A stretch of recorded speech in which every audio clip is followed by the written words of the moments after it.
শুনেন 223 এটা খুবই চমৎকার একটা সেকশন, পরীক্ষা আসার মতো, বারবার আশা করি ফেলি। এখন সরকারি কর্মচারী অবহেলার কারণে যদি বন্দি, এই যে স্কেপ ডিউ টু নেগলিজেন্স, এই পেনাল কোডে বলছে যে আপনি যদি আপনার অবহেলার কারণে যদি বন্দি পালায়া যায়, কোন সরকারি কর্মচারী অবহেলার কারণে যদি বন্দি পালায়া যায়, অবশ্যই 223 বা 223 দ্বারা বিধান মোতাবেক কি হবে? অপরাধ হবে। তাহলে সরকারি কর্মচারীর অবহেলার কারণে যদি বন্দি পালিয়ে যায়, তাহলে সেটাকে স্কেপ ডিউ টু নেগলিজেন্সের কারণে সেটা অপরাধী। তাহলে আমি যদি বাংলা ব্যাখ্যা করি, এটা যদি কোনো সরকারি কর্মচারী পাবলিক সার্ভেন্ট আইন অনুযায়ী কি করবেন, কোনো ব্যক্তি অভিযুক্ত দণ্ডপ্রাপ্ত, দুইটাই কথা বলতেছে, অভিযুক্ত বা দণ্ডপ্রাপ্ত অথবা আইনগতভাবে হেফাজতে বা কারাগারে রাখা হয়েছিল, এখন তাকে নিরাপত্তা আটক রাখার দায়িত্ব আপনার।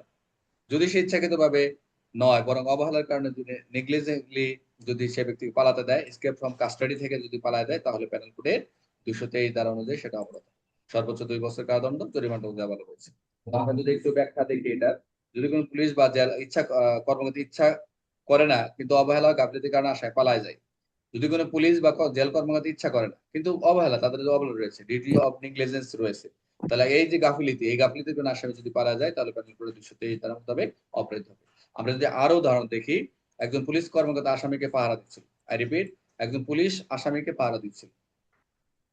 একজন পুলিশ কি আসামিকে পাহারা দিচ্ছিল, কিন্তু সে ঘুমিয়ে পড়ে, পুরো আসামি পালায় যায়। খুব সুন্দর কাজ, 223 তোরা খাবেন।